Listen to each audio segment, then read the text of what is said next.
The Diocese of San Angelo, Texas. The story of the faith in this region began with the labors of zealous missionaries, was nurtured by faithful shepherds, and carries on today under the leadership of its current apostle, Bishop Michael Siss. In many professions around the world, people look at their career path as one of upward mobility. But really, the priesthood should best be viewed as one of downward mobility, where we're letting go of advantage and wealth and position and seeking the lower place so that we can serve God more freely. This is the story of the bishops of America, the shepherds of the past and the shepherds of today, who through their callings and ministry carry the church into the future. It's also the story of their parish, their church, the cathedral.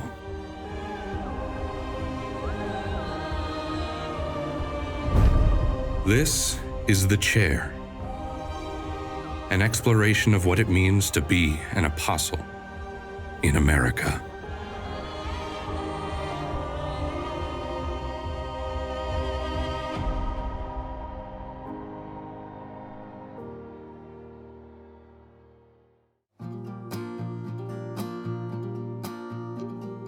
In central Texas, on the northeastern edge of the Chihuahuan Desert and at the junction of the North and South Concho River, lies the city of San Angelo, Texas, sea city of the Diocese of San Angelo. We have a lot of territory. First of all, it's physically beautiful.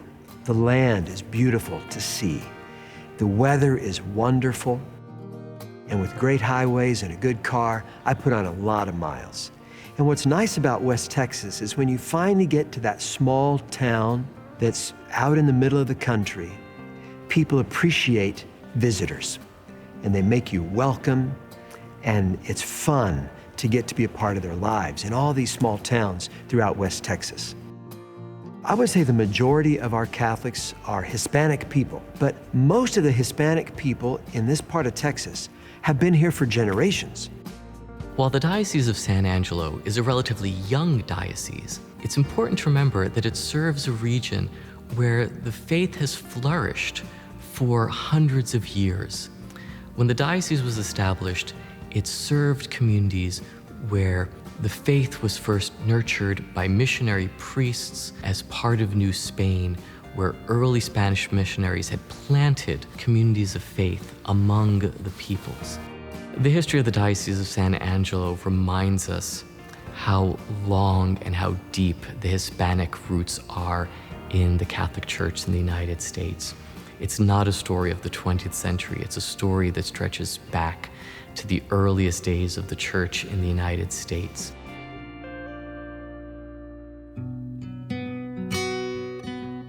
For thousands of years, this region was home to successive cultures of indigenous peoples.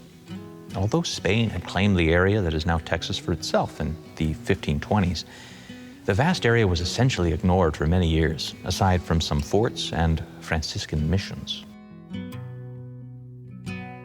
In 1600, it was home to the Jumano people, and a short-lived mission was founded here by Spanish Franciscan priests Juan de Salas and Father Alonso de Benavides.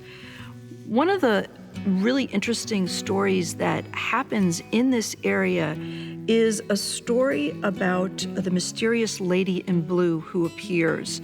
One day, these two friars are at their mission, and a group of the Jumanos people had walked for hundreds of miles to meet them and asked to be baptized. And while these priests were very happy with this opportunity, they were perplexed as to how these indigenous communities knew about them. And they started to explain that they had encountered this very ethereal woman in blue who had come to them and spoken to them about Catholicism and the importance of finding these Franciscan priests to baptize them. Over the course of years, the two priests baptized over 10,000 indigenous peoples, but it still remained a mystery who this woman in blue was. Eventually, a Franciscan friar traveled to Spain because he had heard stories about a nun living in a monastery in northeastern Spain, somewhere between Madrid and Pamplona, who had apparently had visions of indigenous peoples. When he went to visit her in the convent, she told him the story of how she had gone to this part of the United States, the part of the Americas that this friar himself lived, and spoke to the indigenous peoples. She apparently had bilocated over 500 times, sometimes even up to 4 times a day. She was very carefully able to give details of certain indigenous peoples that she had met that the priest had known about. So it was not just a coincidence. And when he encountered her, she looked exactly as these peoples had described her. After she passes away, her body is exhumed in the early 20th century, and it's found incorrupt. Her cause for canonization is now undergoing, and she was actually named one of the 9 most influential women in Spanish history. The Lady in Blue truly laid the foundations for the beginnings of Christianity in this part of the country without even having set foot in the area of San Angelo, and her legacy is very much alive today. Catholicism operated differently in the rural American Southwest. Here was a region of the country where faith had flourished for generations, often in the absence of priests and parishes and the institutions that we often associate with Catholicism. But it's to the credit of the people in the region for keeping their faith alive within families and communities, often being served by priests only periodically. Through the decades and centuries, the area that we now call San Angelo was visited by various Spanish expeditions. San Angelo was at the western edge of the region called Texas, and it was claimed over the years by the nations of Spain, Mexico, the Republic of Texas, and finally, in 1846, it became part of the United States. The current city of San Angelo was founded in 1867 when the U.S. built Fort Concho, one of a series of new forts designed to protect the frontier. Modern Catholicism began after the founding of Fort Concho. Bishop Claude Marie Dubois, the Bishop of Galveston, arrived at Fort Concho in July of 1871. At the time, the entire state of Texas fell under Bishop Dubois' jurisdiction. In 1874, a priest named Father Perrier arrives in the Concho Valley as a missionary.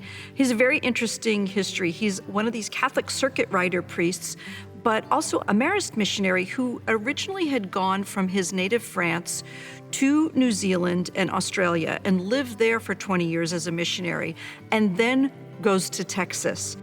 He was what I can imagine was a character. He was over 300 pounds, and he wore a red flannel shirt. And this was a way for the communities, when he would drive around and visit them, they would be able to see him from miles off and know that he was coming. Father Perrier laid the foundation for the present St. Joseph's Church, which is the oldest church building in the Diocese of San Angelo. And he was also the father of San Angelo's mother church, Sacred Heart Cathedral.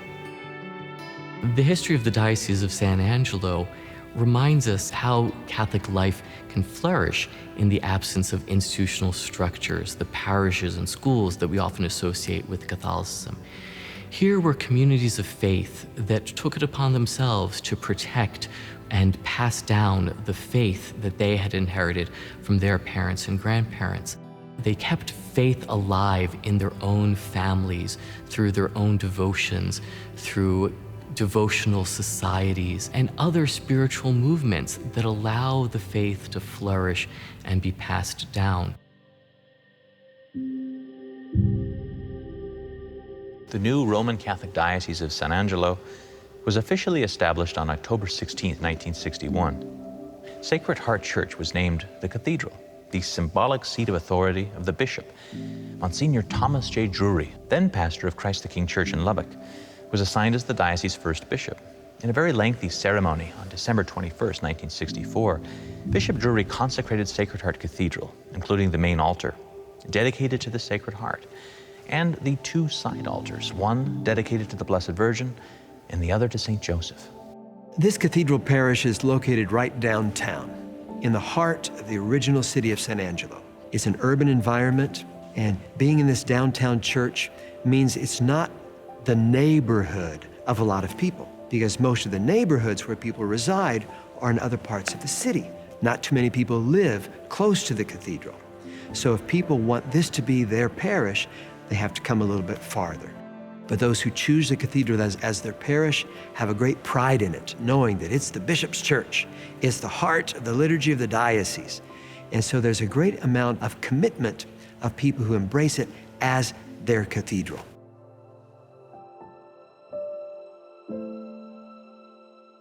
Sacred Heart Cathedral is a modern building. It was built in 1961, and it has that sort of modern style, but it's very much looking to the past precedent, the traditions of the church, to inform its form. So it has stained glass. There are bays that you process towards the altar through. So there's that sense of threshold. And really, when you walk through the threshold of a church, it is marking that you are entering into another space and time. A prominent feature of the exterior is a mosaic that features the Jesse tree growing up out of the symbol of the Chi Rho with the descent of the Holy Spirit above. So you have actually this reference to the Gospel of Matthew, which really tells us about the lineage of Jesus and sort of encapsulates the history of the Old Testament.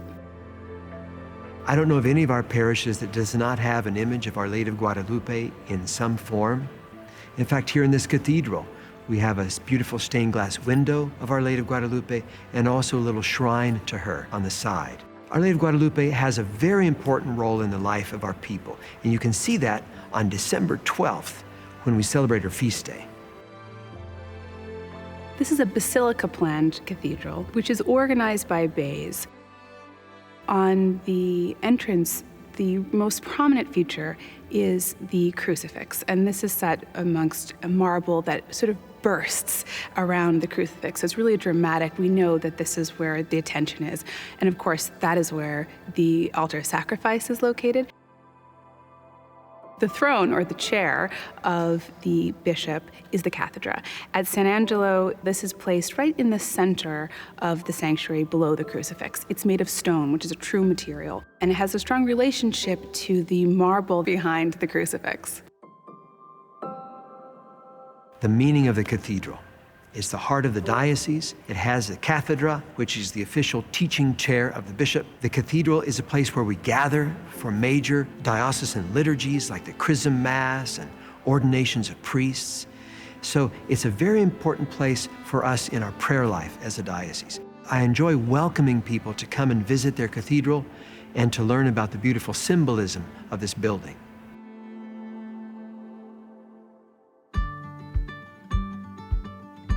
The cathedra inside Sacred Heart Cathedral represents Bishop Sis's authority as the Apostle of San Angelo. I grew up in the town of Bryan, Texas, which is in east central Texas, sort of between Houston and Dallas. My mom and dad are still alive. They've been Catholics their whole lives, and I'm the fourth of 5 children. Our family was always very active in our local Catholic parish. We went to Catholic schools for a few years, but most of my years were in public schools.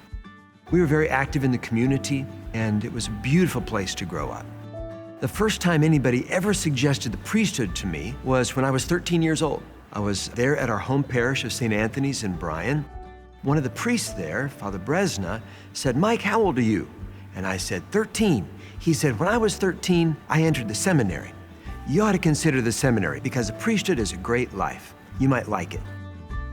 And then in my teenage years, I would go with other young men from our parish to a summer program called Explore at St. Mary's Seminary in Houston. It was like a week-long vocation-centered summer camp. I went 3 different summers, and I got a lot out of it. It helped me in my relationship with God, and really the seeds were planted there for a priestly vocation. When I first went to Notre Dame, I was a regular freshman in the dorm. And then while I was a freshman at Notre Dame, I had a really good spiritual director. I was very active in my prayer life, and I was discerning the possibility of becoming a seminarian. And the bishop of my home diocese of Austin, Bishop Harris, he allowed me, in accepting me to be a seminarian my sophomore year, to continue to stay there at Notre Dame and finish my degree there. When it was time for me to finish college and go on to study theology, Bishop Harris asked me if I would be willing to go to Rome, and I studied 4 years as a seminarian at the North American College in Rome. It was a beautiful experience. It stretched me to grow personally and spiritually and intellectually, and I got a lot out of the formation there. I was ordained a deacon at the altar of the chair at St. Peter's Basilica in Rome in April of 1986. And then in July of 86, I was ordained a priest at St. Louis Church in the Diocese of Austin. My first assignment was at Cristo Rey Church in Austin, Texas. Bishop John McCarthy asked me, "Mike, what kind of parish would you prefer for your first assignment?" He said, "I can't necessarily put you where you ask, but at least you can let me know your preference." And I said, "My preference would be to serve in a poor parish." Some people view their job as upward mobility. In many professions around the world, people look at their career path as one of upward mobility. But really, the priesthood should best be viewed as one of downward mobility, where we're letting go of advantage and wealth and position and seeking the lower place so that we can serve God more freely. In my early years as a priest, serving the poor in East Austin, there were so many tragic situations that our people encountered. And I was walking with them as their priest. And so many late night emergencies at the local charity hospital, so many people who had tragedies strike them through illness or accidents or problems with their finances, drug addiction, arrests, imprisonment. There was all kinds of pain in the lives of my people. And I felt their pain because I was right there with them. After my first assignment, my bishop came to me and said, "Mike, I would like you to go to College Station, Texas, and serve the Aggies at Texas A&M." It was hard to leave my people in Cristo Rey, but then I embraced my new assignment working with the students at Texas A&M with open arms as an opportunity to grow in new ways. After years of ministry at Texas A&M and further assignments as pastor, vocation director, and vicar general of the Diocese of Austin, Michael Siss was named the next bishop of San Angelo in December of 2013.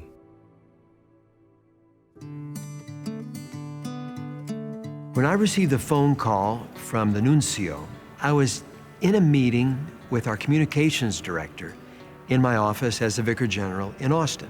And the secretary said, "Monsignor Siss, there's a phone call. I hate to interrupt your meeting, but it's the nuncio." Her eyes were huge. "It's the nuncio." And so I had to ask the communications director to leave so that I could take the call alone. And he asked me if I was alone. He asked me, how is my health? And then he informed me that the Holy Father decided that I will be the next Bishop of San Angelo. It was a shock and kind of a scary prospect. And I told him, I really don't think I'm qualified for that. And he said, well, this is the Holy Father's decision. He believes that you are qualified. And I said, well, I don't know that area. And he said, well, it's got to be similar. It's Texas. It's your neighboring diocese. It can't be that different. I said, I really think I need to pray about this and discern about it. Can I call you back? And this was about 3 o'clock in the afternoon. He said, yeah, you can call me back. Call me at 8 o'clock tomorrow morning. I spent time in silent prayer in the chapel in the presence of the Blessed Sacrament. I read the Gospels, and I went and visited my spiritual director. I talked it over with him, asked him his opinion. He was very helpful in my discernment. The very conclusion of my discernment process happened the next morning. The next day was the feast of St. Francis Xavier, the 3rd of December. And I was praying in the chapel, the Office of Readings. And in the Office of Readings, there's a letter that St. Francis Xavier wrote to St. Ignatius of Loyola. And he was lamenting the attitudes of young people who get a wonderful education, and then they never reach out to help people with what they learn. And he said, I wish these young people would take account for what God has given them and try to give back what they have received. And he said, what I think their attitude ought to be is they should say, Lord, here I am, I'm ready to serve. I'm ready to go wherever you want me to go, even to India. I was trying to finalize my discernment about whether or not to say yes to this proposition to be a bishop in San Angelo, Texas. And I read that, and that was like the icing on the cake. In the years since becoming the Apostle of San Angelo, Bishop Sis has worked hard to shepherd his people and build the kingdom of God. Over the past 5 years as a diocesan bishop here, I'm still the same person. I'm still living out my priesthood, but just in a different role. I've learned the people here much better. I've gotten to know our priests and our sisters and our deacons and our lay leaders much better. And so I'm better able to work with them and utilize their skills and call them to put those skills into action. Also, I'm more familiar with the social challenges of our culture here in our time. My call as a bishop is a threefold ministry of teaching, sanctifying, and governing. Some days I focus more on some than others. Like, for example, yesterday, I was all about sanctifying, praying in churches, doing a Eucharistic procession on the Feast of Corpus Christi, going through the streets of the town with the Blessed Sacrament, and praying for the people of that town. Today, it will be a combination of teaching, sanctifying, and governing.